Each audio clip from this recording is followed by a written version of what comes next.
Good afternoon. Can you all hear me clearly? Yes. That's great. My children have said they've always heard me clearly. That usually means I shout. A great pleasure to be here. I always enjoy coming back to my homeland, although I consider myself a Pomoz, which is a hybrid these days. But it's really lovely to come back and have a chance to be amongst, a culture that I'm very familiar with, and also to have the pleasure to speak here. And I do thank the organisers, Anthony and the crew, for a wonderful effort with this. I think they've done an amazing job, and I would certainly like to thank them for that. Unfortunately, the last time I was due to speak here was when Graham Birdsall sadly died just a week before the conference, and I think he set up an amazing tradition. And I have got a wonderful feeling that Anthony and his crew are going to do a similar thing, and I hope that you'll always support them, because I think, I know what it's like to set up something like this, and I think they've done an incredible job with that. So I would like to thank them for that. Thank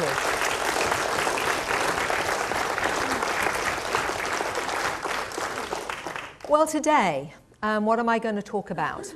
Well, I'm going to talk about what has been my research of 1,600 cases so far. And what I believe is happening, at least from my limited perspective, because I think anybody who thinks they've got a mandate on this is fooling themselves, because we literally are seeing this through a little tiny window. And all of us have got bits of the puzzle. So I think if we honour each other's research, we may get a better sense of what's going on. Remember that we are only seeing a very small percentage of those that are prepared to look at this within their own experience. So with that in mind, I can only give you thoughts and feelings, or perhaps a tentative hypothesis of what may or may not be part of what's happening to this planet and our interaction with these cosmic advanced intelligences. So I'm starting off with what I call the star children. Now, I believe that over the last 60, 70, maybe 80 years, there's been an acceleration of our development in terms of our evolution. And my sense is probably because these advanced intelligences are seeing what we're up to down here, and it's almost like what is going on is that they've got a 3-year-old with a loaded gun, and they're trying to say, oh my goodness, we've got to wake these lot up very fast. Otherwise, they're not only going to destroy themselves, they're going to destroy the rest of us, or at least interact with us, and we're not ready for that kind of primitive behavior. So let's start off.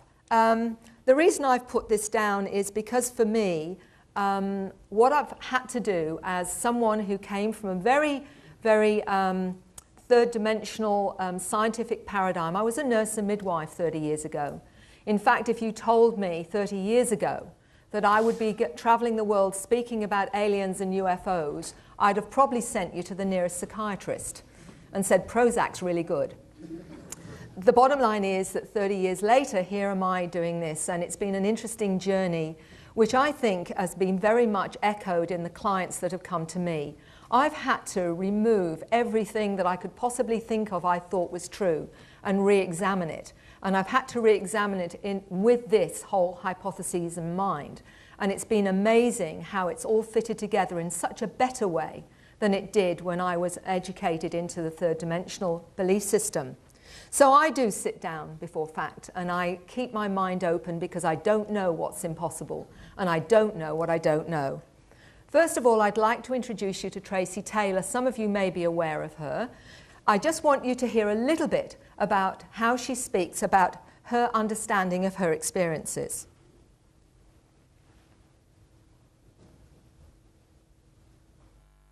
My name is Tracy Taylor, and I'd like to share with you some of my experiences and some of the drawings that I have been doing that have come from my experiences with extraterrestrials. Since I was a very young child, about the age of 2 or 3, I remember having experiences with beings that were definitely not human, And most of those experiences have actually been very positive. It was quite normal for me as a child to have these experiences, and I thought that everyone else was having the same experiences until I grew up and became a teenager and realised that it was quite unusual, and I didn't find anyone else to be having these type of experiences and being taken up onto strange craft and flying around the place.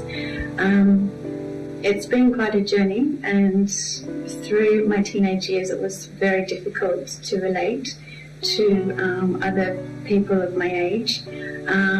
I, at the age of 15, found that I had healing abilities, and this came from learning from my experiences with these ETs how to do this using my hands, and that was very natural to me. My family, though, really didn't have much of an idea about this sort of thing, and even though they've been very supportive through this, of course they really didn't know how to take my idea of being able to heal with my hands. Up until about the age of 17, I had these abilities and psychic abilities, which I did end up repressing quite a bit because I thought I was going crazy, and I went to seek professional help. I went to psychologists and psychiatrists and had head scans and CAT scans, ECGs done, and obviously nothing was found. But more recently, over the past 3 years, I've been finding myself doing geometric type drawings that seem to come to me through these experiences, and I find I have this urge to draw, and I sit down and my hand seems to just take over, and when I try to have conscious input into what I'm doing, it doesn't seem to work. My hand stops, so I usually need to be sidetracked by watching TV or talking to someone, or being on the phone, and these geometric designs come through. I did a series of about 8 black and white ones, which after I completed them, I was told during a dream to put them onto transparency paper and that they'd fit together. And I thought, okay, well, I'll go and do that. And I actually met Mary Rodwell, which was a lifesaver, and went to a support group meeting with some other experiences, and they all sat down and put them together in a way that I hadn't tried before. I'll be showing you these and show you how they fit together. I'll now walk you through the drawings and explain to you some of the symbology and some of the explanations that have come through within me about what they mean. The black and white ones that fit together, I ultimately hope to have them put onto computer in 3D, as I've been told that it'll explain a little more about what they actually mean. I'm not going to show you the drawings right now. There is a DVD that I've done which is called Expressions of ET Contact, a visual blueprint, where Tracy explains this. But what I wanted to show you was that for Tracy it was normal to be aware that she was on a spacecraft at 5. She soon learnt not to talk about it at school for obvious reasons. The fact that she found that she had healing abilities when she was 15. Now Tracy was quite amazing in the fact that she put herself through the psychiatric what would you call it, scheme of things. And what they found was that there was nothing psychologically wrong. She actually faced a panel of 8 psychiatrists in Melbourne, and she held nothing back. She told them of the beings that she saw, she showed them the drawings that she did, and her experiences. And fascinatingly, not one of those psychiatrists said that they thought that she was in any way mentally ill. In fact, they wished her luck. What they made of it is obviously something that is personal to them. So what Tracy says, and what a lot of my clients are telling me, and that's even here, I found some people telling me about the strange drawings that they did, which they download unconsciously but are managing to reproduce. This is what she says about what she feels is happening on this planet. There's a race of beings upon the planet increasing in number, although visually and physically indistinguishable to most humans. They are the bringers of the new, the bringers of light. They're here to guide the awakening of terrestrial consciousness. Now, what I wanted to know was, where is the evidence? because that sounds wonderful, and I do believe that this is what's going on. But we need to look at the evidence. She also talks about the fact that the DNA of the star kid has tenfold the amount of information. So we have to look at that, and we have to say, well, where again is the evidence of that? Many of those that would see themselves as star kids or indigos, crystals, golden children, children of light. The metaphysical community has many names for these different types of children being born now. And even ordinary grandparents, if I speak to the Rotary or I'm talking at a library, will say the grandparents will notice that their grandchildren are different somehow, even although they can't quantify it. So this is something that's been noticed in mainstream. I meet teachers that tell me the children are different now. So what is the evidence? First of all, what I have discovered is that it's global. And in the Himalayas, there's evidence of children there that show strange behaviour. Children using unknown sign languages. Children who draw pictures of triangular objects flying in the sky. And that they communicate with telepathy with unseen ETs. So this is in the Himalayas. We have in Mexico similar kind of story. Mexican children that also manifest similar behaviour. Many in the area reporting a long time UFO sightings, young children, extra agile, this is how it was written, and very talented. Their problem-solving skills have increased. They're much more disciplined, continually using strange sign language among themselves. And in Mexico City alone, 1,000 children have been identified who are able to see with various parts of their bodies. And I actually saw on a DVD a young lady of 17. And not only could she, when she was blindfolded, actually describe with her hand, scanning the photograph, what was on the photograph, but when they put a newspaper under her feet, she could read the headlines through her shoes. So it seems like we've got abilities that we are only just tapping into. What's fascinating also in China, there's been discovered that are a lot of children in China with similar abilities. And Paul Dong calls these China's super psychics. And they are also showing amazing psychic and intuitive abilities. They have the ability to open flower buds with thought alone, display telekinetic abilities, as well as other fascinating multidimensional skills such as sensing others' thoughts. Being reported that the Chinese government has observed these children changing the human DNA molecule in a petri dish before cameras and scientific equipment to record this supposedly impossible feat. There are many other things that they actually have been able to identify, and these children are now being fostered and being encouraged throughout China. So, what do the star kids themselves tell me? That not only do they have memories of being on spacecraft and being educated, they often have past life memories, including ones where they are not human. Information they have not consciously learned seems to be downloaded in many different ways, and I'm going to talk about the downloads in a minute. They have a sense of purpose, a sense of mission. They feel, excuse the pun, alienated on this planet. They find other human beings actually quite barbaric. And they'll say to me, I can't understand how we operate on this planet. It seems really primitive. And they are very intelligent and intuitively creative. So what other evidence do we have that we are changing as a species? Dr. Atwater talks about the extreme jump in intelligence between 24 to 26 points, and now concerns non-verbal intelligence, the ability to know and intuit information in the area of genius. Once ranked scores between 134 and 136, a preponderance of today's youth test between 150 and 160, many over 184. No precedent explains this. And if you are interested in the prophecies, in fact, Edgar Cayce, may be well known to a number of you, actually talked about something called the fifth root race that would manifest on this planet around the year 2000.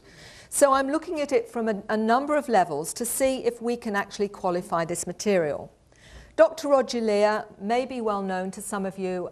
He wrote the book, The Aliens and the Scalpel. He's taken out at least 15 implants from different individuals now, which has been fully recorded, and the information on these implants on double blind shows anomalies that cannot be explained. For example, there is no rejection by the body of these implants. They're highly magnetized, and there are many other components to these implants that cannot be explained. What he also has done, which a lot of people don't know about, is looked at the evidence for these star children. And he gave me one of his many statistics here. And this is just one to demonstrate a little bit more how we may have evidence that we are now changing as a species.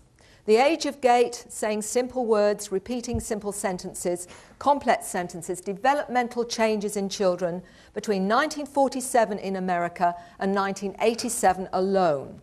And if you look at the statistics, the increase in 1987 from 1947 on some levels is as much as 83% acceleration. We've got 60, 66% and what have you if you look to the right of the table here. And what Dr. Lear is talking about is really quite fascinating. He's actually saying that he believes this is not due to better prenatal care, that he believes it's part of a very active interaction with alien acceleration of our evolution through alien intervention in our bodies and minds. So Tracy Taylor, many of these children born these days have memories intact from their previous existence on board craft as extraterrestrials. They're kept on track by continuing their interaction with their cosmic family while they're in human form. Now, I'm going to talk about that a little bit more and what people have not only conscious memory of, and this is very, very important, that 80% of this is conscious memory. A lot of people think the only way we get this information is through hypnosis, and this is conscious memory. We get a lot more detail through hypnosis, although I will actually quote Dr. John Mack, which some of you may be interested and know of, who was the professor of psychiatry at Harvard University, who wrote the book Abduction and Passport to the Cosmos. And in it he said, actually, he believes that the information through hypnosis is far more accurate than conscious memory. And his reasoning for that is that the subconscious does not edit the information that our conscious mind edits. So we are more likely to get the truth, believe it or not, through regression hypnosis than we do through conscious memory, which goes contrary to many other people's information on that. And I find that fascinating, and I actually agree with him. Okay, so this is a 5-year-old statement that the mother came to me about not only her own experiences, but her 5-year-old son. And he said one day to her, "I don't mind going through the walls, and I learn more on the ships than I do at school." This is a 5-year-old child, and I'm going to tell you some stories about the children, because I believe the children are really giving us a very accurate understanding of their experiences, because they don't watch talk shows. These are how they understand them. And this is an experience of a young man who drew this, Mr. Finch, who actually, this was his experience, the balls of light and the ET coming through the wall. And this is what this 5-year-old continued to say. They only come at night. They float, not walk, and become invisible. And there are blue ones too, like the ones I've seen in my mind's eye. We're still talking about a 5-year-old child here. And this is quite fascinating because, again, this isn't what they see on TV with the Teletubbies, although I'm going to go to that in a minute. This is a very interesting account by a social worker's daughter. And she did think she was going crazy when one day she was looking in her lounge room and she saw 3 insect-like beings there. And she just had a daughter and she thought, well, I'm a social worker, I know this is crazy. Until somebody knocked on the door, and it was a friend of hers, and she came in. And, she was very pleased to see her because she really thought she was going crazy. And this woman said to her, "Do you realize that you've got 3 strange beings in your lounge room?" And she said, "You can see them too?" This is her daughter. Well, should I say this picture was in her daughter's bedroom one morning. And the little girl, she was just over 2, and she said, "Mummy, I had a visitor in my room last night. And she took me up and up somewhere, and she gave me something to eat." And the mother said to her, "But who did the drawing?" And she said, "Oh, that was the lady." Now, if you look here, you've got an archetypal being. Now, that's quite interesting, and the paranormal side to this can be very confronting to a lot of people, because obviously her daughter only did scribble drawings, so how it got there is quite fascinating. And I'm going to talk about how I believe these advanced intelligences are trying to wake us up. This is what a young lady of 8 said to her mum about what is known as knowledge bombs, or downloading of complex information that many experiencers tell me they have when they have encounters. And she explained it like this: "Sometimes I get a headache, my head's so small, I can't always take it in so quickly.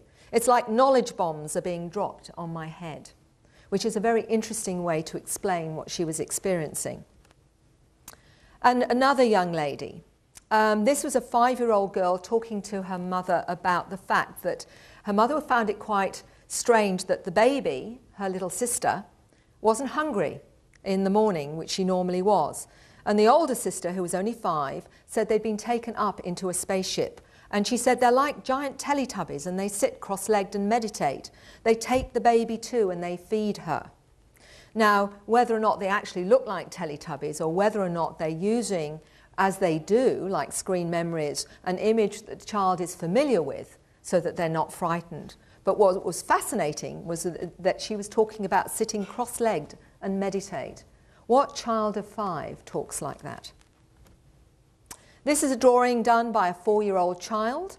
And the mother came up to me and said, "This is one of the drawings my son's done." And he said, "Mummy, this is the man that comes and gets me." And as you can see, there's no ears, there's no hair, there's no mouth, there's no nose. And he's actually tried to draw a few more. This is drawn by a 4-year-old, and there you can see a triangular craft. And he said he's even done a side view. Now, we're talking about a 4-year-old child here. And what's fascinating is he's done an energy field. And what child knows about an energy field around a craft? And he said the energy field was to stop the people from going in and out. In other words, his interpretation was it was to keep them there. Now, this is a very interesting story in the sense that the lady had had a lot of experiences and encounters. And she said that her daughter was only barely 18 months old, and she went to the bookcase. And of all the books in the bookcase, there was only one she took out. And it was this one. And she said, "Mummy," in her little toddler voice, "Clowny, Clowny comes and gets me." And Clowny, the screen memory for the ET, and she pointed to the face, "comes and gets me." Bianca later, when she was a little bit older, actually drew Clowny. And this is the craft that she said she goes on. She even pointed to the window that she looks out of. And the craft, which is the green one, where she goes up to the main craft, or the mother craft. And this is what she says about Clowny. "Clowny sometimes takes me in his spacecraft. The colours are grey and black. I get there because Clowny flies, not with wings, he floats. Clowny's energy field. Clowny used to scare me, but my mum and dad said he's my friend. I thought Clowny was stealing me, but he was healing me. Clowny said he will protect everyone in the family. And Clowny's colours are white, yellow, red, pink and blue. Clowny's like a friend to me and takes me away at night sometimes. It's not very often anymore. He used to take me a lot when I was little, but I think it's because I've seen everything up there already." This is another picture of Clowny. Sorry about the blue background, but again, she's actually saying a little bit more about Clowny. Her brother also sees Clowny, and he's slightly younger, and his mother also told me that Clowny sees angels as well. And this, again, you can see that they've got little wobbly legs, which looks as though the being is floating, and 3 digits. A similar kind of thing. Now, I'm going to tell you a bit more about the paranormal side of this, because this is part of it, and many people experience this. Things go missing and then they find them again. Taps or electronics turn on and off. The electrical field of the experiencer seems to be one that does seem to affect a lot of the electronic equipment. But this was particularly interesting, and I'm going to give you a chance to just think about it for yourself. This particular book was taken up to bed every night by that 5-year-old little boy where you saw the pictures. And he used to, as his mother say, scan the book with his hand. And he used to then, the next night, give it to his sister to take up to bed. And the mother had no idea why he would do that. But what really confronted her was not the fact that he scanned each page with his hand, was the fact that one morning both children came down with a book. How did that happen? Well, I usually throw that back to the Star Kids themselves, and I actually talked to a young man who was 17 years old, and I said, would you have any explanation of this? Because for me, this is quite confronting. And he said this, and I'm going to throw it out to you, make of it what you will. He says this: the child reading the book with his hand was scanning the pages with his palm. The palm of the hand is a strong energy channel, known as a minor chakra. So by scanning this way, the child was reading the energy signature, not the words. He could pick up the essence of the story through the author's emotions and moods at the time of creating the words. He could still enjoy and to some extent understand the story in this way, but through an emotional journey rather than allowing the words to stimulate the imagination as most mortals do. As for reproducing the same book, well, that's easy. We can manipulate time, as time in a linear sense just doesn't exist.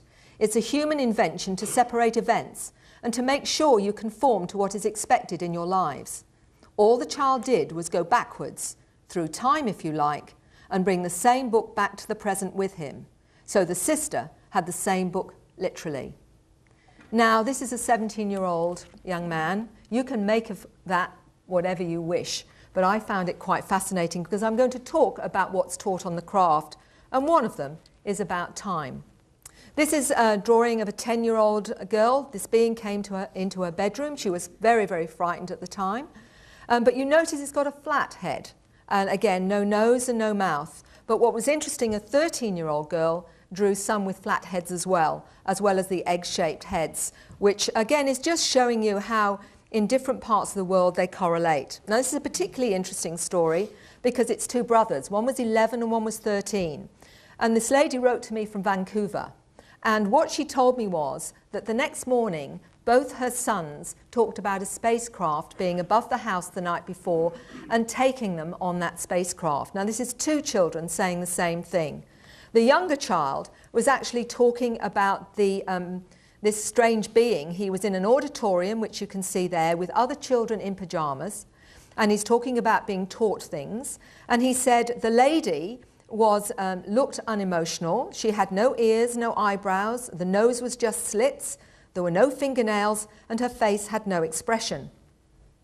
And he said that he didn't feel particularly frightened, but he was being taught something. The brother, however, said that he also saw beings there, and this long implement that he's holding was actually nothing to do with a weapon, but was something he said was like an anesthetic. He felt these beings were like scientists and they were curious about us. And he was told it was something to do with genetics. And this is a 13-year-old child talking like this. And this is what she said. He felt the devices were more like tranquilizers than for killing. And she said, the older boy felt uncomfortable remembering the details, the same as his brother. They both remember a light in their bedroom. And the older brother remembers the little one being upset. If I have to go on the spaceship, then I'm bringing my teddy. And his older brother was helping him find it because he knew they didn't have much time. Now you have to ask yourself, when you get such detail, is this really a fantasy? And the fact that they were both describing similar things. She's also a lady who's had experiences. She often sees UFOs, as you can see one just to the right of your screen. And also orbs seem to be around her children quite a bit. And that's something else that seems to be part of this as well. So let's have a little bit more of a look on what this is all about. With the orbs, by the way, I'll tell you something that I mentioned in another presentation. I'm finding that this seems to be relevant to the whole experiencer encounter experience. A young 15-year-old boy, actually someone that I worked with here in Britain, when he was exploring an experience where some beings were visiting him, he was actually mentioning what the beings looked like. And then he said, there's two orbs of light here. And I said, so what, you know, what are they? And he said, oh, he said, it's Grandad and Uncle Ted. And he said, they're here too. And I said, so that's what the orbs of light are? And he said, oh, yes. He said, they're here so I won't be frightened. And interestingly, when the beings went back on the craft, so did the orbs of light go with him. And that will lead into some more information that I want to cover with you. So what she's saying, Tracy is saying here, is that what's happening at the moment is something that will bring about a global awakening. It's happening already with the children born without programs. Now, one of the things that I understand through my research is our third dimensional paradigm is very limiting to us if we are to ever expand and grow in a multidimensional way. So what is happening is, I believe there are programs on this planet now that are in a way helping us to make that shift. And I'm going to probably create a bit of controversy here by saying that it's quite possible such things as ADHD, autism and Asperger's may be part of those programs. And the reason I'm saying that is that all those different, and we call them a dysfunction at the moment, seem to be able to be more multidimensionally aware. They're able to see a greater reality, and many of them have encounters, and many of them also, you know, apart from seeing angelic beings, see these other beings. Now, there's a gentleman, Neil Gold, in Hong Kong, and Neil Gold's just written his own story, and in his manuscript he calls it Close Encounters of the ADHD Kind. And he has always said that he's experienced a greater reality through his so-called dysfunction, ADHD. So it is something that I am looking at. I'm not saying I'm right. I'm just saying it's something that intrigues me because, interestingly, the ADHD child really struggles with our whole paradigm, in the sense that they struggle with even learning what we normally have to learn at school. They seem to be operating at a faster pace. But I'll go into that a little bit more if I have time.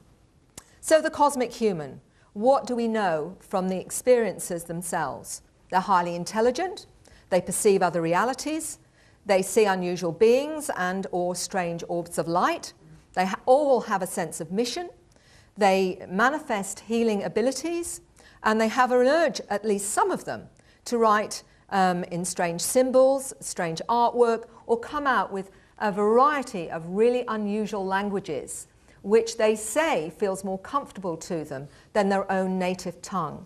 And they have a wonderful sense of euphoria when they speak them. And this has been quite fascinating to me, because if someone wants evidence that this is a reality, this is not something you manifest after a hallucination or a fantasy. This is a real, tangible way that people change after their experiences.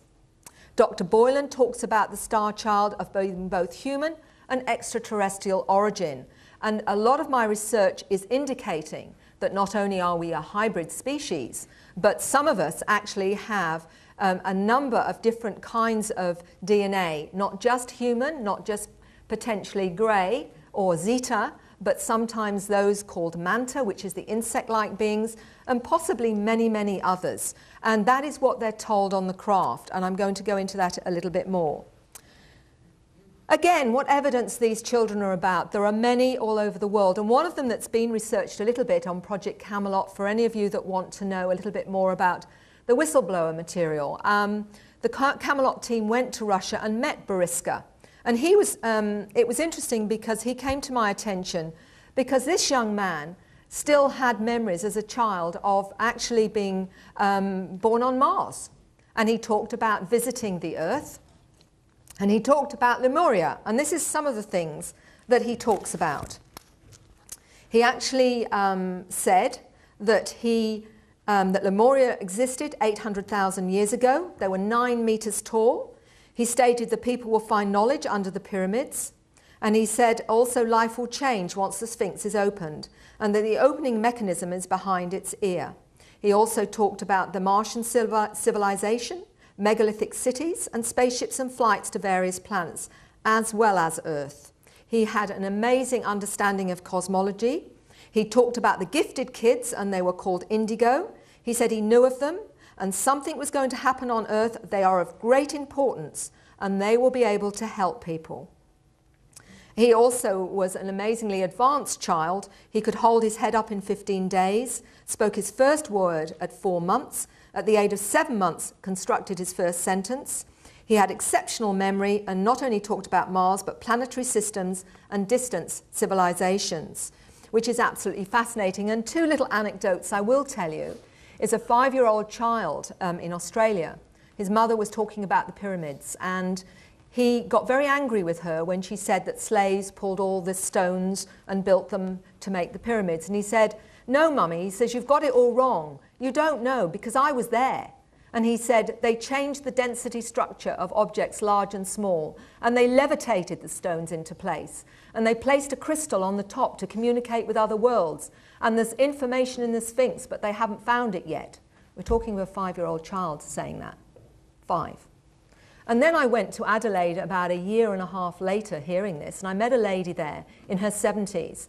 And in the 1950s, when she was on her farm, she told me that this strange structure she saw outside her farm, and she thought the Shire had built it overnight because it looked so strange.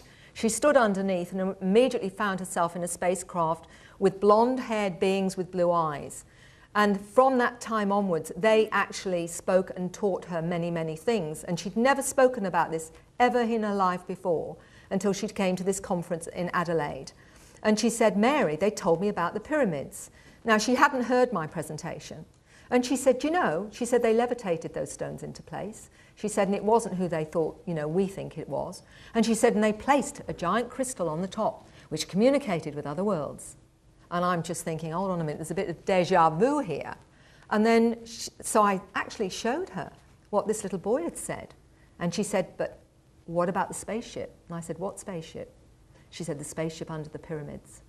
I have no idea if she's right, but isn't it interesting? Dolores Cannon does a lot of similar work to me. She has written many, many different books, 14 in total now.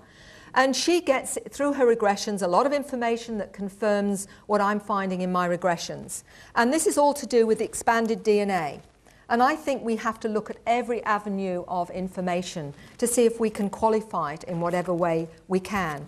And this is what she's found in some different people. I'm giving you about 3 different bits of information from different clients that she had. One of them said this: "DNA has been expanded to 12. We will have lighter bodies, eat less, more liquids, and have difficulty processing heavy, dense foods. There'll be immunity to disease and increased mental powers." Another one: "Tens of thousands of people are affected. It's when humankind reaches critical mass. The 100th monkey syndrome will become a reality, and this higher consciousness will affect others on the planet." Then another one: "There's been upgradings done. The human brain's upgraded too. The genetics are changing. There's more capacity. It's different wiring. It's different configuration." And another client: "Several have," she said, "have unexpectedly gone to somewhere else into a past life, and it's not Earth. Some of them are emotionally considering it home. And often it's a hostile environment. It's hard to explain," she said, "why they would have such a powerful and emotional connection to a desolate alien planet instead of their Earth home. Even though they don't know where home is, they have this longing to go home." And I bet there's some people in this room that know exactly what I'm talking about. I call these people star children, and I have discovered them all over the world. Now, Dolores Cannon is very well known. She's gone to so many different countries and has her books translated in 28 languages now. So, and worked for 40 years gathering this information. Many, many letters I get, and this is just one example. "I'm in my 40s. I started walking at 8 months, talked in sentences by 10 months, knew how to read at 2 years old. No one taught me. I attended school at night. I had friends who walked through walls, became invisible, and we spoke telepathically. I desperately wanted to go home." Now, a young man who's now in his 30s told me many things he could do as a child. And what he says about his experiences now is this: "Remembering what I did before is like remembering a dream. It does not mean it's not real. It means that the mechanical thought processes lie outside my now normal conscious thinking. It lies on the outer ridges of the mind. You just have to find the edges and go further." And this is what he told me. I'm picking out a number that you might find interesting. He said I could take hard-boiled eggs from boiling water with my bare hands. There's a young man in the UK, that Anne Andrews' son, who told me he could do exactly the same thing, Jason. I had a lady when I was speaking in Western Australia in her 60s, when I was talking to a group, they came up to me silently afterwards and said, you know, Mary, I could do that. She's in her 60s now. I could turn out streetlights with my mind. I would have telepathic conversations with my sister until she told me to stop being lazy and start talking. This is so common. This is so common. The parents that have said to me how freaky it is that their child picks up on their thoughts. And one lady said to me, you know, I would be thinking, oh, I'll give him baked beans for lunch. And before I say anything, he'll say, yes, baked beans will be fine, Mum. It can be very confronting. And I'll tell you those that are teachers here, watch out, because a lot of these star kids can read your minds. And I remember a 13-year-old girl telling me, and she said, it's really awkward, Mary, she said, because I know what my teacher's thinking. And what she's thinking and what she's saying are two different things. And sometimes what she's thinking isn't very nice. So what's your thoughts?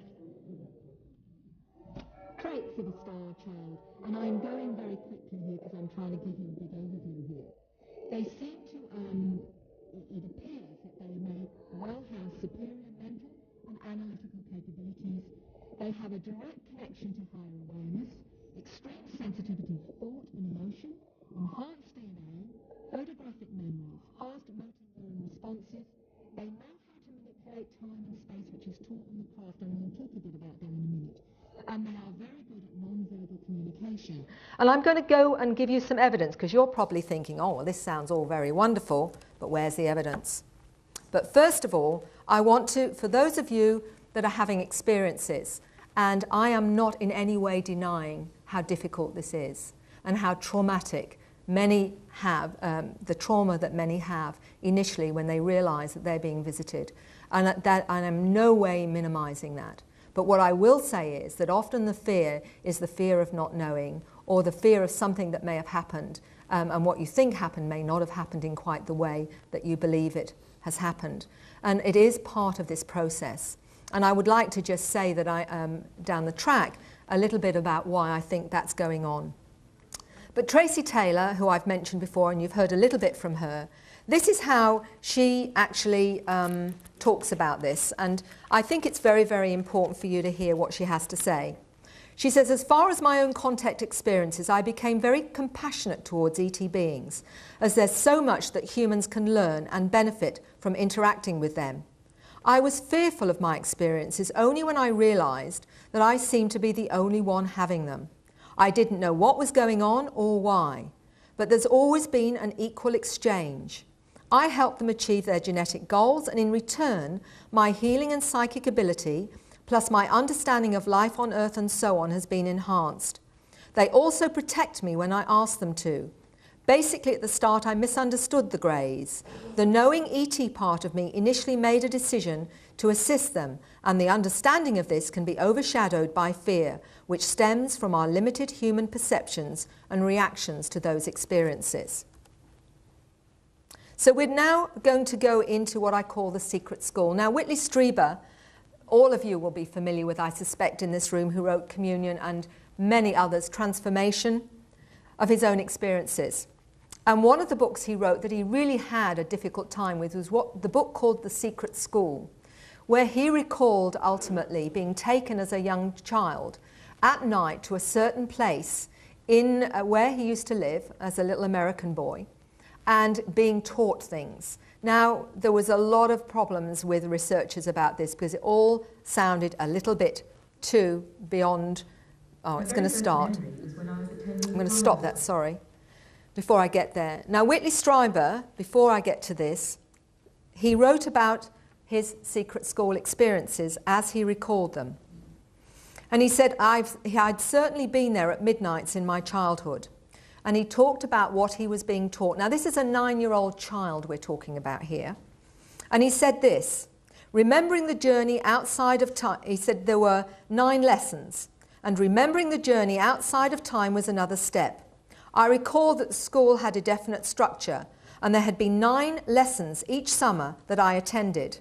The 9 lessons involved the manipulation of time, because learning how to use time as a tool is the key to reaching higher consciousness and a real relationship with the beings, or parts of ourselves, who are already superconscious.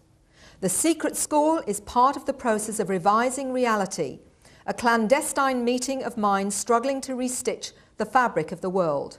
It's about getting free of time, about remembering ourselves in all our truth. So I was really fascinated by this. So do my clients have this experience? Well, there's a gentleman who, you're hearing my voice because he remains anonymous, but this is his memory of being taken to a place in London where he had a similar experience of being taught and gone missing. My very first memory was when I was attending primary school in the East End of London. I remember it was in daylight hours after school finished, in the long summer evenings and weekends. I would get this impulse to play with special friends and go to a special spot at the back of the school.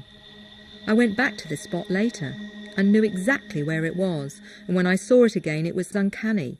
It was obviously something about this spot. When I went there were other children, but not those I went to school with.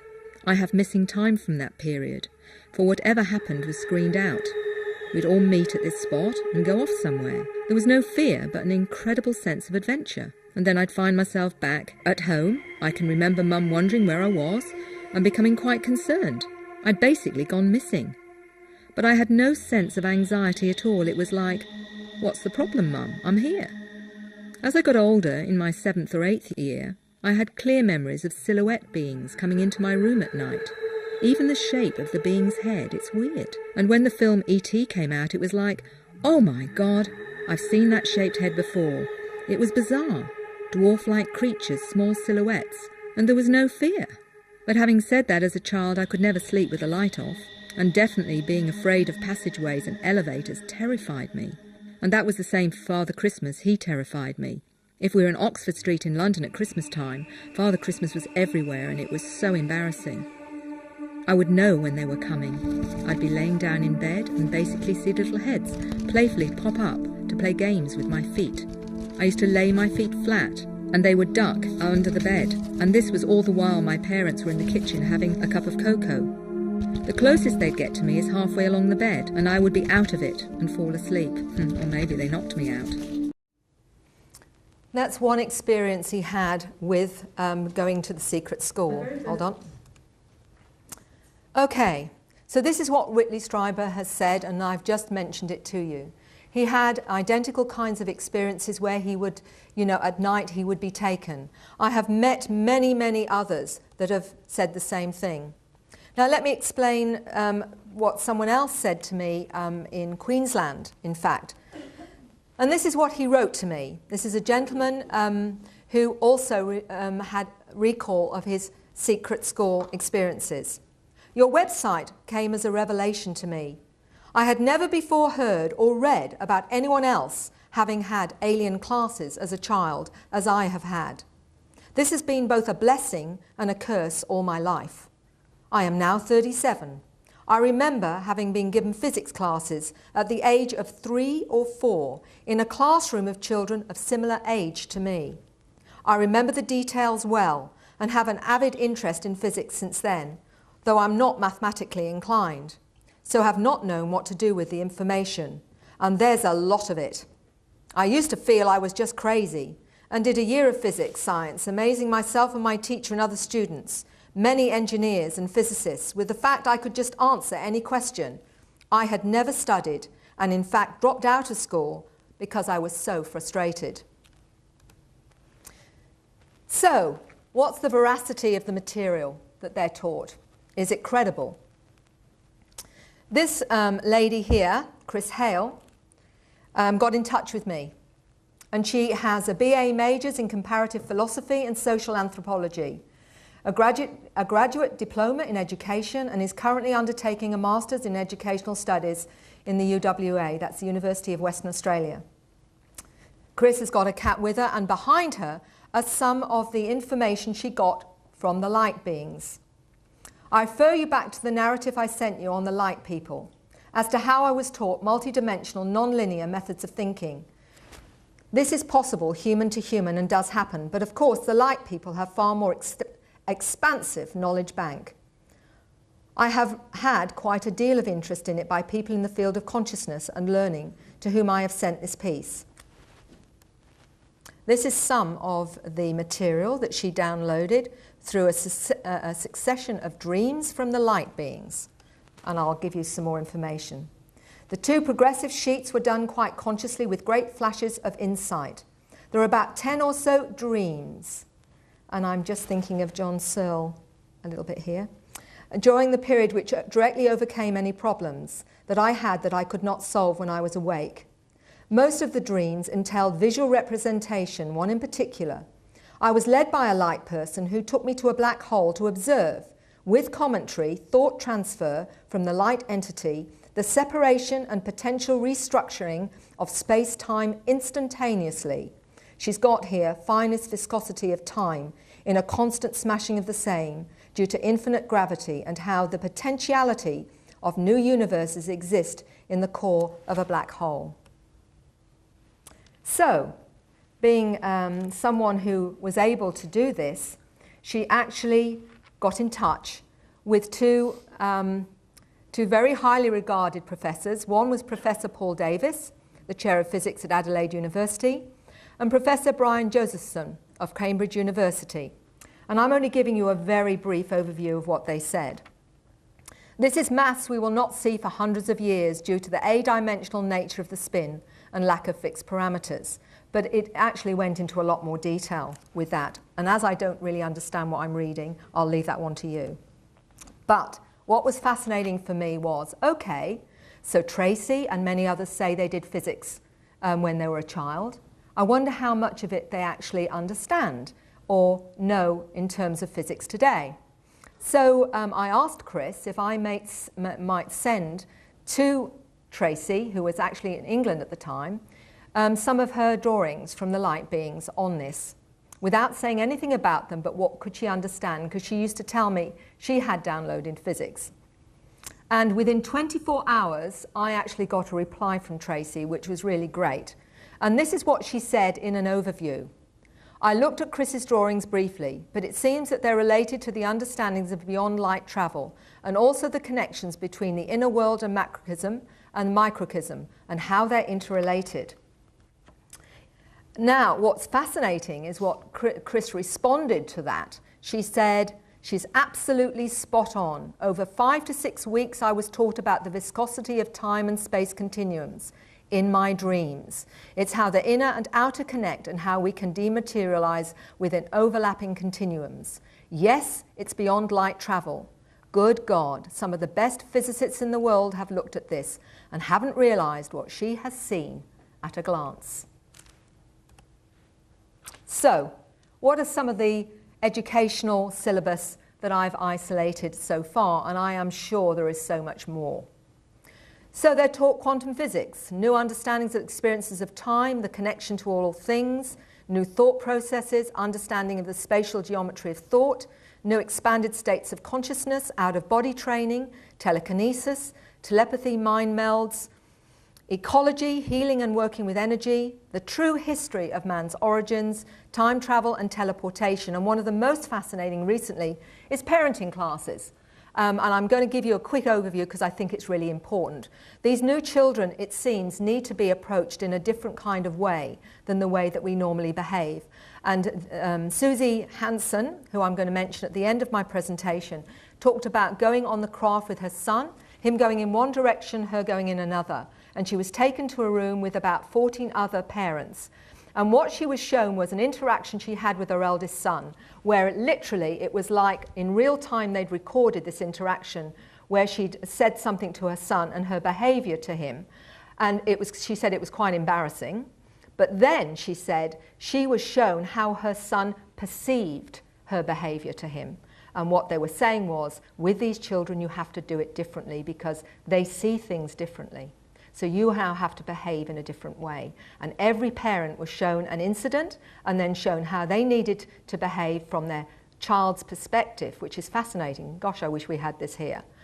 Ultimately, though, the bottom line was then she actually got very, very teary because she said, now I know why I'm different with my eldest son to my younger son, because she'd felt very guilty about it.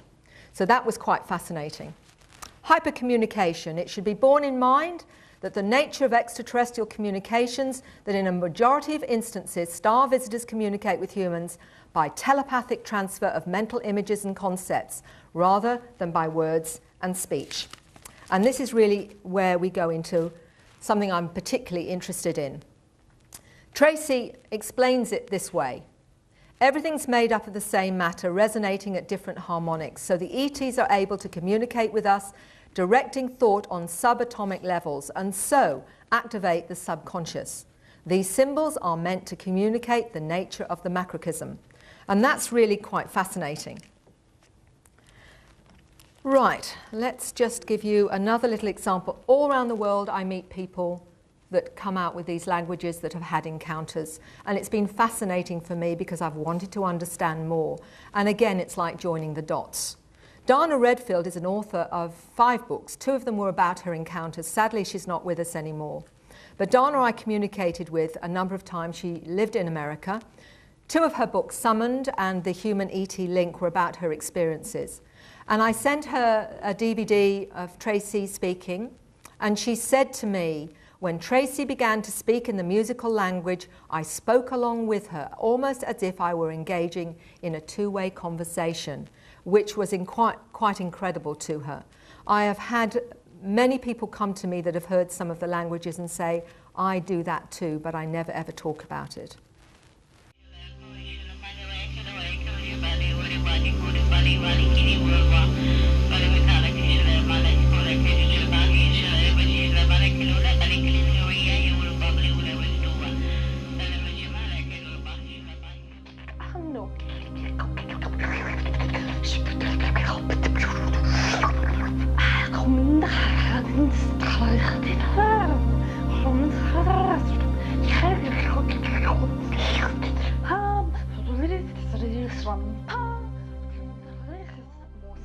Como este chroma pele, shonti asena erhano, khlanti afele koma, entame asena chroma, telia fonti asen. Nikor rigatsko lekatian ko parketia. Mukor harake nukor sigariat kitya kol otkia akulagma. Sigariat tikariat ko shnikaria. Iski et karakiti. Magar legeniko. Many different drawings and artwork. I've got a great deal more than this, in fact files of it, where they download it without any conscious thought, and it seems not in trance, but they have an amazing feeling of connection to it. So let's see what Tracy again says about this. The language is a more accurate representation of an individual soul vibration. It means that the language comes directly from the essence of the universal mind or God, which ultimately links all of existence together. The spoken sounds of a particular language tend to bypass much of the linear, logical aspects of consciousness. Therefore, there's no input from the conscious mind. The language has no structure and is therefore not related to the past in any way. Therefore, in its purest form, before it becomes vocal, it bypasses linear space-time. Which is quite interesting, isn't it? The language is a creation of the soul in a way that directly connects with the soul of another unconsciously. There is no framework, as the interpretation of the sound vibration is instantaneous and cannot be accurately interpreted into English or any other language spoken at this time. It's teaching us to communicate with our soul and the souls of others. This is one of the steps from words to telepathic communication. These languages, blocks of information comes through, and to translate it into our tongue would take quite some time. Often you would need to fill a whole house with encyclopedias to actually translate a message that may be relayed in this tongue in a few seconds. A sample that is close in vibration to ours is this one. Iomeratus embrachisendra, wali aven ojindra. This means that we are reaching a stage in our evolution where chance is no longer as we imagine it. Everything has a place, and we are now drawing all the pieces of the jigsaw puzzle together, and we are recognizing our part. Our part in the universe is what she's saying. So what Rochelle is talking about there is not only the fact that she is aware of her own star child dual consciousness, but she is aware of what many of the languages are about, in the sense that not all of them can we translate in normal ways. It's just like using the concept of the word Christmas, for example. Christmas immediately brings in all this other information, from Christmas trees to what you cook for dinner, to the parcels and everything, but it's just one word, and it's similar to that, only a lot more complex. The symbols and script are the ancient forms of communicating volumes of information without having to read pages and pages. And these I call compressed files, and I think there's a very important reason why they're being downloaded at the moment into many of these individuals. So I believe that the possibility is that we're being assisted to go from verbal communication to telepathy. And one of the ways of explaining that is what Chrysale talks about. She says this: for example, in lectures, when the lecturer is in full flight teaching and his or her mind is completely open to students, I found I could just go into their mind and absorb the concepts directly. I'm not primarily listening to their words, but in their mind with them, extracting the concepts myself. This circumvents a lot of misunderstanding. I feel these refined children are doing the same. I have taught, have made sure my mind is completely open while speaking. There was thought transplanting going on. My bank of information was merged with theirs, and they re-schematized their own knowledge systems accordingly. Of course, symbols would be the written conduit for this, like in non-literate societies, say of ancient Greece, where the mystical knowledge could only be passed on face-to-face by an adept teacher. But ancient symbols hold the conceptual keys that trigger within the observing mind without a teacher being present. What is happening with people, kids who have these experiences, is more a different way of learning than our generally accepted linear way of learning, reading pages and pages. This is an extension of our symbol trigger mentioned by Tracy. So make of that what you will. Can you tell us what you're writing? Sure. It's really like translating information that has been lost, information that was known by ancient civilizations. I'm not able to give you a more accurate description of this writing. My style is really like a shorthand, if you like. It's probably quite messy. But within each character, again, like the languages, it's really like a block of information in itself. If you were able to get three-dimensional, depiction of each character, because that's how I see each one, that would be much more accurate. With all the information that comes through me, I'm aware of it being multifaceted. When I do healing work, I also will see coding in the air, in the energy field, and I may see this coding in either numbers, like you may see mathematical configurations, or I may see them as dots, or I may actually see them as portals. There are many different ways that you can view them, or you can see them as sound. It's the same with the writing too. And what are you feeling at the moment that you're doing it? What is the sense that you have? I feel very happy when I'm expressing in these ways, when I'm expressing through what people might call ET languages or ET writing. It feels much more natural for me than many of the human forms of expression. I guess this has to do with my dual consciousness and the fact that for me it is really learning about being human rather than learning about being extraterrestrial. Did you hear the last of that? It's more about learning to be human than being extraterrestrial. She's actually having to learn to be human, and that's what she's talking about. And one of the things that I haven't included here is I asked her how she read this kind of script, and she was describing that she puts her hand over the top of it and reads it like a kind of barcode with her hand. And what does that 5-year-old little boy do? Exactly the same thing.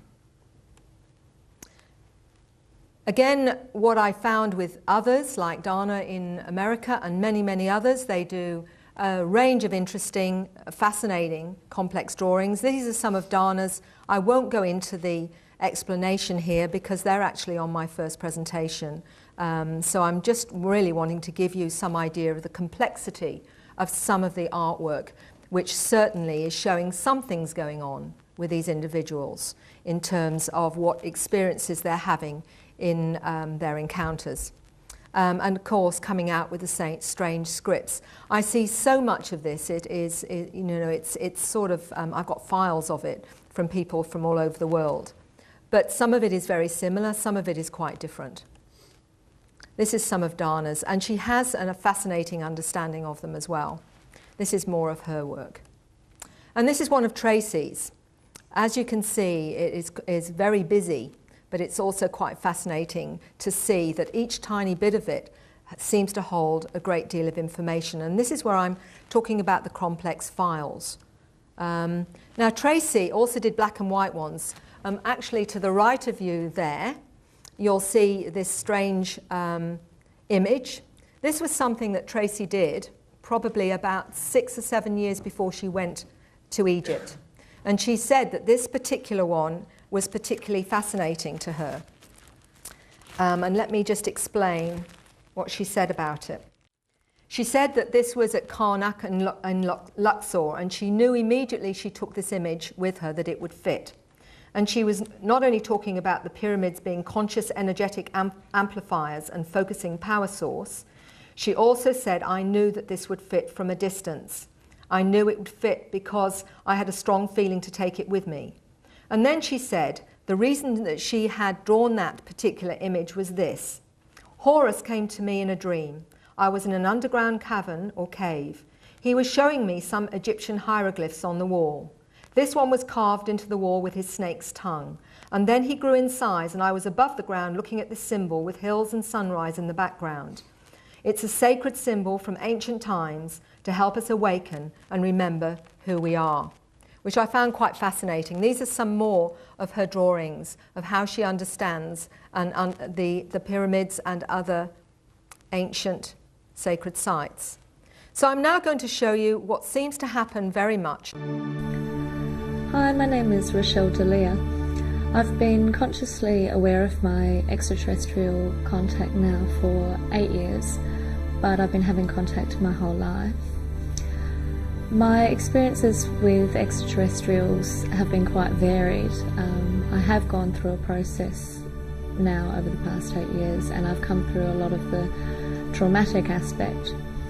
And now my experiences have brought me many rewards, particularly in the way of healing abilities, and I myself have changed in a positive way through them. I have a lot of help with healing work. I speak in many different ET languages, and I also write in alien script. These abilities all come quite naturally to me.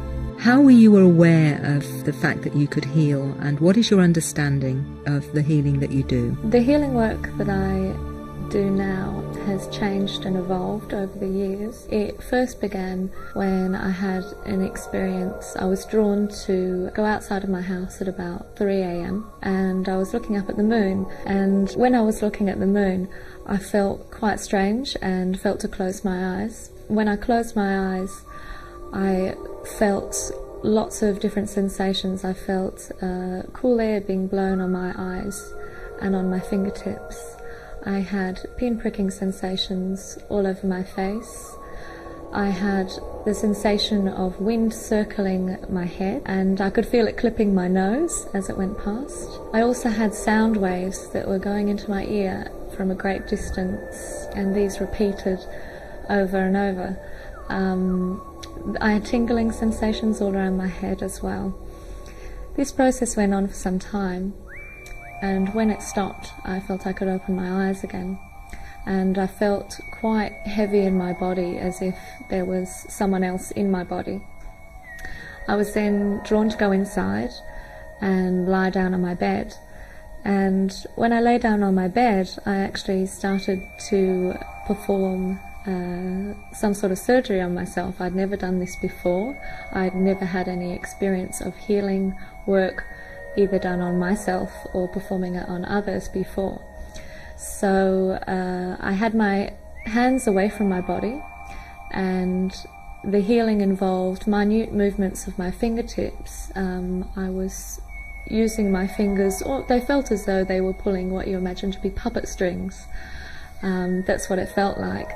And I would have a series of consecutive movements, and I could feel the work going right through and penetrating through my organs. I would then hold my fingers sort of locking a position in place, and then I would use a series of very specific movements of the muscles in my eyes, which would then unlock or release this pressure. I had to actually move my body into different positions to access all the parts of my body. As the years went by, the healing work that I was doing actually changed, so I was using my whole hand instead of just my fingers. I wasn't actually using my eyes as much consciously, and then later on I started using toning. I was intuitively guided to use toning, and then later language came through. After the languages came through, then I started using a combination of toning and language, and songs came through. I can best explain these as being songs that are used for the soul to recognise. Souls may remember these songs from other planets, other lifetimes, and they help the individual to feel comfortable for the particular healing work to take place. Really, they're used as you might use a lullaby to help a baby go to sleep. It helps them to relax. Or a chant is used to switch off the mind and help one to go into an altered state.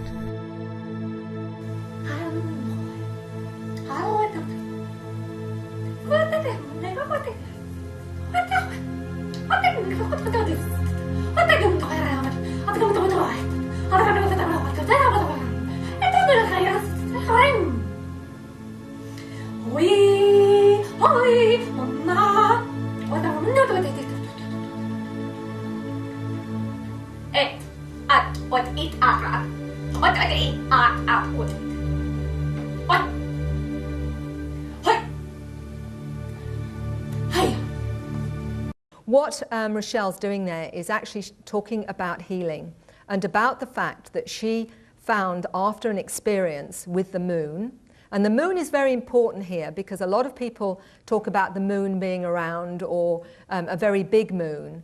My suspicion is it's not the moon at all, that it's actually one of the craft. But she talks about having experience where she was drawn outside and felt these strange sounds going into her hearing, to her ears. And when she went inside, she started to do strange movements, which she called psychic surgery, on herself. After that, she was drawn into healing, and she uses toning, she uses different sounds. And what's fascinating about it is that she has a really complex understanding of what she's doing. I work to retune, like I use a tuning fork, like you would a musical instrument. I do this by bringing in the frequencies the person most needs at the time, both sound and coloured symbols, as we are multidimensional in nature. Now, some of this is going to perhaps confront some of you, but I want you just to... When I work as a healer, I switch from how I normally operate as my human self to my ET self. It might sound a bit strange, but I have been given information about my dual consciousness. I can best describe this as coming into this vehicle having both ET and human characteristics. My human self is very sensitive, very emotional. My ET self is very clinical, very practical, very matter of fact. The healing work that I do, I'm operating in ET. It is really like operating as a surgeon. I see very clearly in the energy field the problem and I fix it. There's no room for emotional involvement. My personality steps aside and I hear where the energy field is out of tune. I don't hear in the way that we normally hear. I hear with another sense, if you like, that we don't normally use. There'll be certain places in the energy field that will be out of tune and I work to retune, almost like you would use a tuning fork to hear when a musical note is in tune. How I do this is by bringing in the frequencies that the person most needs at the time. I do this through sound and colour, and quite often symbols come through with the sounds that I translate as well. The symbols are multidimensional in nature. They're not like normal shapes that we are used to. I work with a team usually of about 6 to 10 different beings that help me, and my team actually changes as I do. Usually I don't like to name the beings that I work with or identify them. I think for me it's just important that I'm aware of their energy more than anything else, but they will give me a name if it helps me to feel comfortable and more familiar with them. The client usually will feel relaxed after a session. Usually they will feel more balanced. Quite often they will leave their body, or I will, I guess, be aware that they leave their body during the session. They may be aware that they've fallen asleep, but it's actually quite different, and they usually leave at exactly the same time during the session. It's usually about half an hour into the session that they leave. This is so deeper work can take place without their conscious mind being involved. So, for some of you, I'm pretty certain that will confront you a little bit. So I found this really interesting because I've talked to many people that do energy work that have had encounters. What draws them into it? And Tracy talked about being aware of energy in her hands when she was 15. So I wanted to understand more of not only the language and the depth of their understanding of it, and I'm going to go into that in a minute. I've been looking at science because my background's nursing midwifery. I still need to quantify that in third dimensional terms that make sense to me. And I found something really very interesting.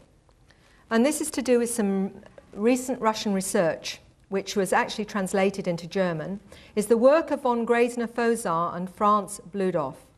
And it suggests that our DNA can be influenced and reprogrammed by words and frequencies without cutting out or replacing single genes. And the geneticists and linguists have found that DNA is not only responsible for the construction of our bodies, but serves as a data storage, and in communication follows the same rules as language. It just requires the right frequencies. Now what we're hearing here is that somehow or other some language actually can alter DNA. Now what are these, a lot of these individuals telling me? That they use language, tones, they're using sound to heal. To me, what's the difference? There's something else with that. What they also said was that the nature of DNA are like holographic computers. Information can be transmitted by vibration and frequency. They call wave genetics. They've also found DNA can cause disturbing patterns in a vacuum, producing magnetized wormholes. These are tunnel connections between entirely different areas of the universe through which information is transmitted through space and time. DNA attracts this information, it passes into our consciousness, hypercommunication, in a state of relaxation. Now listen to what Rochelle says is her understanding of what she's doing. I feel very relaxed, very at ease. Like a lot of things have been taken off my shoulders. The beings that were working with me were wanting to demonstrate how the different areas in the body actually interact. So when I was placing my hands across and pointing out different sections of the body, this was for the audience as well as for you, it was just showing how each part of the body is not independent of any other area. They all work together. and it's important that we recognise this, see the body as a whole. There are particular titles that are given to each part of the body that are related with vibrations, and by expressing the title or the name, as you would say, it actually activates that area. They also have links with different energies from planets and dimensions. So if you like, we're imagining that the body is the universe and all the planets from our solar system and all others exist within this. So we are making them all work together. And within each chakra, all of the planets exist. So we are just activating the appropriate planets for this particular vessel at this time. Others will be activated at other times, but they all exist within each chakra. And each chakra is also multidimensional in nature. It is not, as we imagine, just 7 chakras, but each has many layers. Well, I find that really interesting when we're looking at what we know about DNA now, or at least what these researchers are indicating with DNA. So, let's take this one step further. I have been really interested from my nurse midwife days on why we have this DNA mystery of ours. Not only have we 223 genomes in our DNA, that is a sideways insertion of genetic material that did not come up through the invertebrate phase of our evolution, that is also part of, which actually contains everything to do with higher psychological functioning. Where did that come from? That in itself is a mystery that many people are exploring. But what I was also interested in is some of the latest research in terms of a DNA mystery, in terms of our junk DNA. What is being said is that, first of all, we only use 1/5 of our brain. Why is that? We have 3 billion base pair genomes in the genetic code, but only 60 million are active. Why? This information they carry is never read. We only exist on 3% of our DNA. A group of researchers working on the Human Genome Project made an astonishing discovery. They believe the so-called non-coding sequences, which is 97% in human DNA, are no less than a genetic code of unknown extraterrestrial life form. This is Professor Chan, the group leader. What we see in our DNA is a program consisting of 2 versions, a big code and a basic code.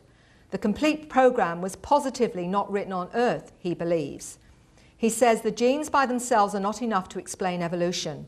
No creator, be it programmer from Mars, Microsoft, would not leave a program without an option for improvement or upgrade. The upgrade is already enclosed in the junk DNA. He suggests that it's nothing more than a hidden, dormant upgrade of our basic code. We already know that certain cosmic rays have the power to modify DNA. So it is plausible, he says, that the extraterrestrial programmers may just use one flash of the right energy from somewhere in the universe to instruct the basic code to remove its blocks and fuse itself to the big code. That would change us forever.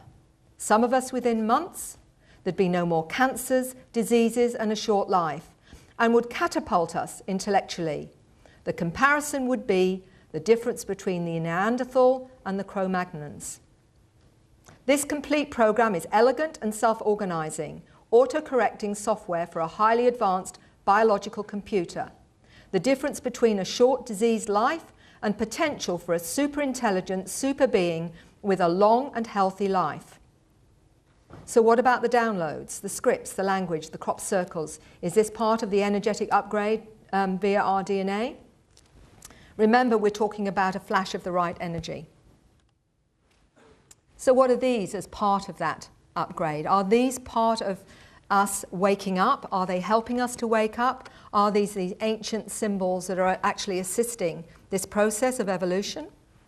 Certainly, many people are affected by them, not just because they're amazing to look at, but when are inside them feel all sorts of very powerful frequencies, including healing. And Freddie Silver, in his book Secrets in the Field, suggests that could it by implication be that the crop circles are a universal language? We keep hearing that word. But what else are they doing? My name is Suzanne Henson. Hold on, I'm going to stop that just for a second. So we're looking at the potential here that in some way, possibly, those compressed files or downloads, I wonder, and I'm only wondering, whether in fact those compressed files in fact are the new software for the new computer. That when we finally get switched on, if that's what Professor Chang is talking about, we're going to need a new operating software. I wonder if in fact these downloads are compressed files and the new software for the new computer. I really don't know, but it's an interesting thought. Now, just before I go any further, I just want to give you an overview of this. We're actually doing very well for time, so I might even be able to answer some questions. Suzanne Hansen is a very dear friend of mine who's had experiences all her life. She's a former teacher. She now runs UFocus New Zealand and has had many conscious experiences. She's been taken aboard craft many, many times. She's also been shown her children on the craft. And she's going to confront some of you that perhaps still feel that a lot of the Zetas and Greys are in fact robotic-like creatures, because that's not been her experience. And it's not been the experience of many of my clients. Now, I can't go on other people's research, and I have no intention of going into their research, because I don't actually know how they've worked or their clients or anything like that. I only know what my clients are telling me. So I'm only going for this moment in terms of the understanding they've given me of what they understand about these beings. One of the things that Suzanne has told me is that when she's on board craft, she has particular connection to some Zetas. She knows them well. And she said, and they have a sense of humour. And she said, apart from that, you know, she has found them to be extremely loving, extremely compassionate, and extremely kind. And one of the incidents in regression this was that she told me when she was learning things on the craft to use her mind was when one of the beings was accompanying her down back home, and she said the being in his mind showed her that he was sending an etheric arm around her to let her know that he was with her and he was looking after her. And it was his way of showing that he was caring for her. And she perceived this, and to show off, to show what she had learnt, she sent an etheric arm round him, and he acknowledged the fact that she'd learnt well. Now, these are really interesting little details. She even talked about, from this experience, that when she was being told she was going to meet someone special, she described skipping along the corridor behind the little being and how the being was highly amused. So because you don't see the face move, you don't need to, because everything is in the mind melds and in the telepathy. Now, this is a particularly fascinating experience that Suzanne had. She was told to come and see me and have a regression. She flew over from New Zealand to Perth, not exactly cheap, but she was told that this was one, she shouldn't have any come in with any mandate, any particular experience. She had to be open to what we explored. So this was totally, in any way, not a conscious experience. But I want to demonstrate something I believe, very profound. My name is Suzanne Henson, and I'm the director of a New Zealand UFO sighting and contact research network called UFocus NZ. I have experienced contact with extraterrestrial species since early childhood. Today I will describe two directly related experiences on board craft, which demonstrate how some souls are altered, educated and fostered by ET species as a part of ongoing constructive programs and agendas for the future benefit of mankind. In 1962, when I was 8 years old, I was taken on board a craft and into a large familiar room that I had visited often with other human children. Here we learned to interact and socialise comfortably and competently with other species of ET children, using enhanced telepathy and sentiency. On this occasion, I was taken aside by an adult grey and asked if I'd like to meet another child somewhere on board the craft. Before I go any further, I just want you to be aware of the little cradle that you're seeing in this picture. And that particular cradle, when Suzanne first saw it, she burst into tears. And she says, I know that cradle. And she described the fact that when she'd had, and she had a very difficult childhood, that when she'd had a particularly traumatic time on Earth with her human family, she was put on that cradle, and it actually had certain frequencies that would rebalance her energy field. And she burst into tears because she had been shown such compassion and such love. The Grey telepathically conveyed thoughts, pictures and explanations to me regarding this child and its life. But the volume of information was too great to retain consciously, and I was just left with an overall impression regarding meeting a new friend. The Grey told me about the child with considerable care, and I sensed there was something he was not yet telling me, but he was seeking my cooperation with this meeting. We proceeded to a small room and waited, and I felt excited about meeting a new friend. Two Greys entered the room, with a vibrant blue ball of light floating in the air between them. As I stared at the ball in surprise, having expected a child to arrive, I experienced profound feelings of love and familiarity, and sobbed at these unexpected thoughts. The Grey told me I would love this ball of light in the future, as it would become my son. He referred to it as both a source and a complex system, and said I had known it since before my own birth. The Grey began an intense mind-to-mind download consisting of 3 streams of information. The first just calmed my emotions and confusion. They wanted us to get to know each other, future mother and son, and they would observe how we related to each other. A second stream embedded extensive information into my subconscious concerning the purpose of this project, the genetics involved in the creation of my son's body, and the dual education he would receive on board craft, both as a child and in his source or soul state, which he told me had been enhanced and altered by them for a specific purpose. Finally, a third stream brought my mind back to the present as an 8-year-old child, and they left me to play with the ball for a while. I tried to relate to the ball by first asking it to bounce, but it just floated there, unresponsive. I felt disappointed and sat down on the floor. Suddenly, I felt as if I was being watched, and became aware the ball was thinking at me. It descended down onto my shoulder, and we were soon racing around the room, communicating happily. But, all too soon, the Greys returned. They expressed satisfaction that the meeting had gone well. 2 of them took the ball of light away, and I felt deep sadness and longing. The Grey assured me that we would meet again many times up until the day that this son would be born. So we returned to where the other children were interacting. In 1983, now aged 28 years old and near to full term in my first pregnancy, I was taken on board craft. My memory begins with me being assisted down a corridor by 2 tall entities, a mixture of species. They expressed concern for me as I had been ill throughout the pregnancy, and so they tenderly supported me as we entered a small room. They helped me onto a shelf-like bed, and we were joined by a Grey. He explained that they were bringing someone to merge with me, and I was not to be concerned as everything would be fine. Holding his hand over my forehead, he told me he first needed to retrieve some memories from my subconscious mind, which had been embedded there in childhood. Immediately, my mind was filled with images, emotions, and memories of past meetings associated with a ball of blue light, and I became really tearful as I realised it was the soul of my child soon to be born.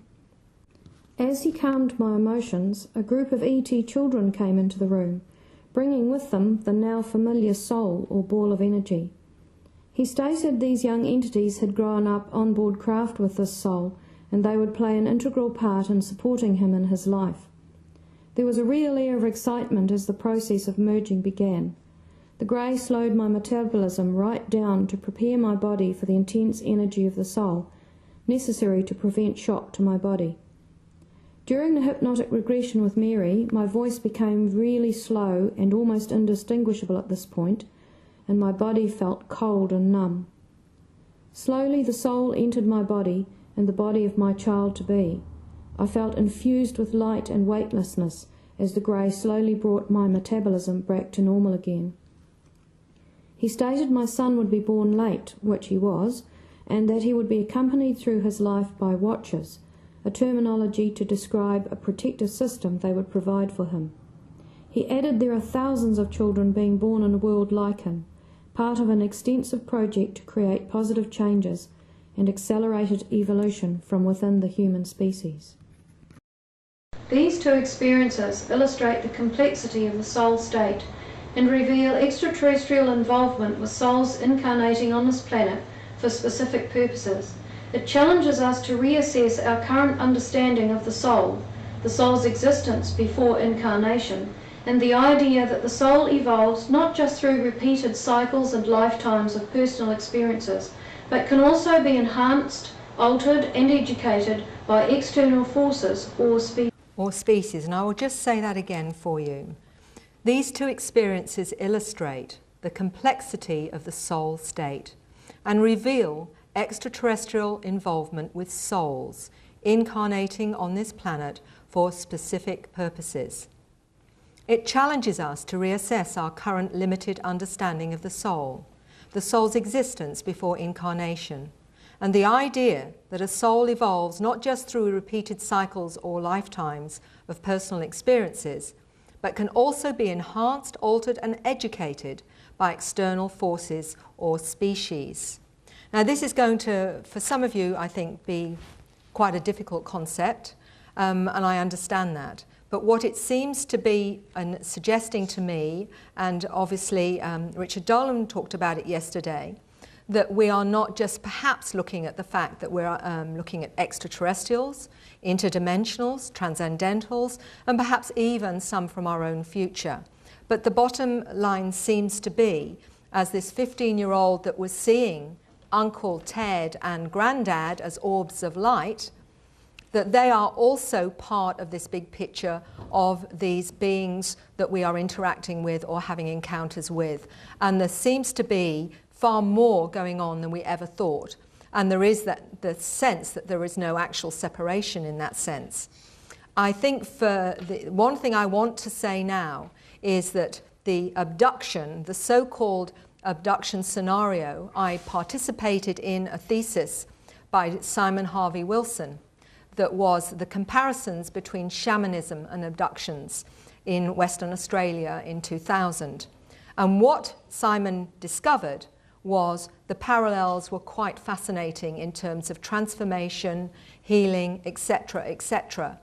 And my sense is that what we're seeing is a modern-day shamanic experience where we are being challenged to transcend our fears, to be prepared for our multidimensional nature.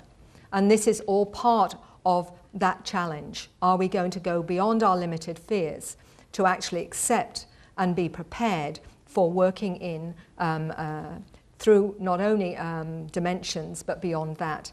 And this is what our new body perhaps is, and our new hard drive and our downloading is preparing us for. So it's actually challenging us from many, many levels.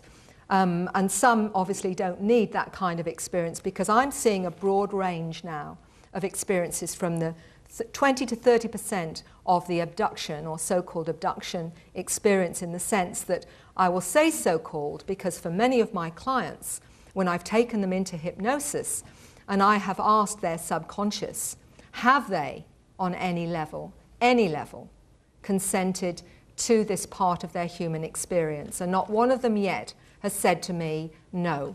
Most of them will tell me it was before they came here. And some of them have actually said, asked that question in that space themselves, and then described themselves as a ball of light. And some of them have also said that they were non-human before they came here. They were extraterrestrial, and they have undertaken to come to this planet to assist this planet to evolve. Now, it's not for me to judge that understanding or that experience. If this is what that individual, and I will say to them, does this make sense to you? Does it resonate? And every time they will say yes. But one of the things that was quite fascinating with one of the young ladies who was aware of her dual consciousness, she said to me, yes, I did, but she said the extraterrestrial part of me was cool with it, but she said the human part of me didn't realize it was going to be so hard, which is fair comment. But what I'm saying is this is only from their understanding with their subconscious. It's not for me to judge or assimilate or even try and in any way put any of my own thoughts and feelings with this. What I'm trying to do with my work is to give a person the understanding that makes sense to them in terms of understanding their own experience and reality. And the bottom line is that what I find is no matter how strange, weird it may be, even to being shown one of their parents not being human, which is pretty confronting for most people, and one of those was actually a policeman, by the way, Gary. It was quite challenging. So what's interesting for me is not something they would consciously want to say or even admit to, but they say to me on a deeper level, it actually resonates. And that's all that matters to me, is that it makes sense to them. What it allows them to do is integrate this experience and heal and move on and expand in their own way in whatever makes sense to them. So instead of actually being in conflict with their third dimensional paradigm and trying to fit this experience into that box, they accept that they're operating on two levels of human experience. And once they can accept them both as being okay, they can actually grow with that, integrate, heal, and live normal lives and normalize it, which is very difficult in a world that denies their very reality. So with that, I hope I've given you something to think about. I also hope that you understand I'm not expecting you to take on board everything that I've shown you. All I would like to do is offer you what I'm learning and understanding from my 1,600 cases so far. And this is what I've put together as a way of myself trying to make sense of it. I have no idea how far I'm right up with this or not. But if anything makes sense to you, or if it even just incites your curiosity, then that is basically all I need to do. And I want to thank you all for being a wonderful audience. And I have got a chance for a few questions. So if you've got any questions, I'm quite happy to answer them.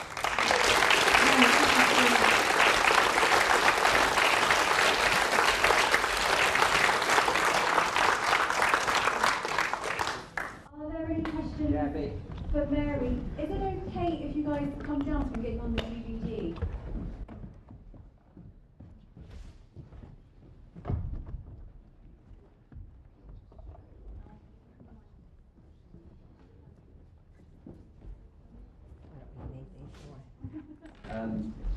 I'd just like to ask, you mentioned about the way some of the people you've dealt with pick up on a language. What sort of proportion of those actually learn it on board a ship or in some sort of artificial sort of ET-like environment, like some of the contactees that I've come across, and if not, how else do they sort of pick up the language? It's a very interesting question. They've never actually talked to me about where they downloaded these languages.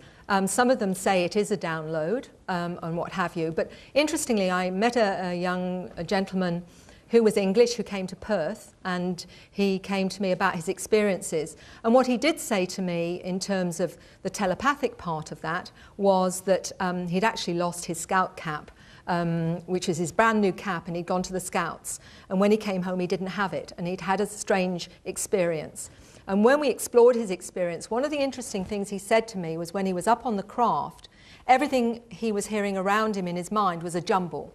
He said, but it was like I had to tune my mind to a frequency, just like you would a radio signal. And he said, and I could hear everything very, very clearly. He said, which was quite fascinating. It's the first time I'd heard that.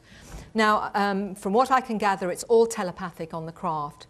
But these seem to be downloadings. And the way Rochelle describes them as soul languages or universal languages. So if we take on board, and that's a big leap for some of you, I do understand, that perhaps some of these individuals that are now in human form actually came from other star systems or whatever, and they feel like their family is out there, and that's what they will tell me. You have to wonder whether or not this is from their origins. And I mean, this is really tangible stuff for them because the emotional side of it is very profound. And many of them say, I don't want to be here. I don't like this place. It's not like home. And to give you an example of what a 5-year-old actually said about her understanding, she said to her parents, now this is terribly confronting to parents. She was 5 when she said this to her mother. She said, you're not my real parents. My parents are in space. And her mother, thankfully, had been aware of her own experiences and so was able to sort of honor what her daughter was saying. So her daughter, she said to her daughter, well, if that's so, she said, I don't really look like this, her 5-year-old daughter said. And her mother said, well, what do you look like then? Could you draw it? And she said, no, because you'd be frightened.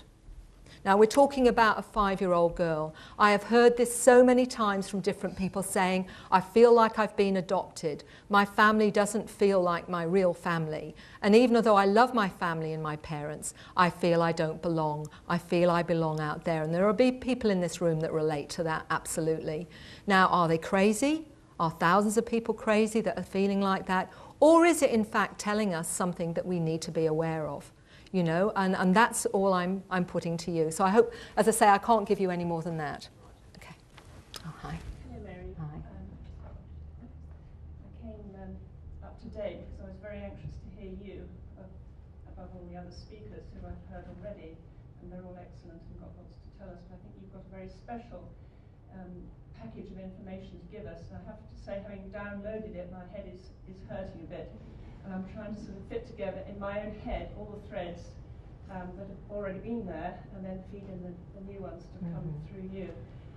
I'm involved in a project to actually prove the physical existence of greys on this planet, which I regard as a very important stage in us being able to prepare our minds to take in the new information. And that's just by the by. And it happens to be called the Star Child Project, so there's a plug for the Star Child Project. But what interests me is what I picked up, and I'm a little bit muddled because so much of the new stuff has come in, is this interaction between the beings on their ships out there and us here, the humans. Because I think it's very important that we actually start to think about what it means to be human. And what I got from you, I couldn't quite remember where it came from, whether it's Michelle talking about it. I don't think it's Sue, I think it's Michelle. Michelle. She was saying that they actually come to us because they need to experience the human side of them. And I feel this fits in very much with a process which is going on now on the planet, of which the information about the aliens, the physical existence of the aliens is part, but it's also what I would call human self-realization. It's actually finding out that we are a species in its own right, and not just some sort of evolutionary or genetic accident, or even the sort of, I don't know, there's all this stuff about the Anunnaki and how we actually came into existence at all. You know, that we are a slave species originally, and a subspecies and a lesser species, and we could actually be a super species. And so I want you to comment on that. Oh. Thank you. Thank you. I do feel that, you know, and there's a lot of differing opinions about, you know, why they're doing this and what's their agenda, and are we actually just ultimately going to become biological fodder, and they're going to take us over and all the rest of it. And I think I'm a pretty logical kind of a person. And the way that I look at it is this: if they are taking us onto these craft and teaching us cosmology and all the different things about the origin of the species, teaching us how to use our minds, teaching us how to heal, and all those things, why would they bother if they're going to take us out? Or just why don't they just leave us alone? And let's face it, we're doing a pretty good job of taking ourselves apart anyway. So for me, it doesn't seem very logical, unless there's something I'm missing here, to bother to help the new human, if you like, to grow and expand and change and become multidimensional, unless there is something else going on here. And I certainly can't see it would be ultimately to take over the species. I do believe that they have a lot of programs, and some of those are to do with us, but some of those are to do with understanding themselves. And I will just give you, as part of that answer, a gentleman that just recently I did a regression with, and he was taken up onto a craft, and he told me that the craft was 32 miles long. And then he said he saw thought forms in a kind of aquarium. And he said to the beings, "What is this?" And they showed him some technology which apparently creates a kind of wormhole into other universes. And they said, what we're doing with you is what we're doing in other universes. We seed other universes and we create, just as you will do one day. Now, you can take that or leave it as you will, but it seems to me that if they've bothered to change and alter our genetics and gradually enhance our abilities in the way that they're doing so that we can become multidimensional, why would they bother if it wasn't an agenda which seems to me to suggest we are being helped to change and to grow and to understand our multidimensional and the magnificent nature of what we could be, because I believe we all have the potential for that. And perhaps, just perhaps, they're giving us a helping hand, and I believe, from what I've seen so far anyway, that's the case. Ladies and gentlemen, Mary Rodwell, thank you so much.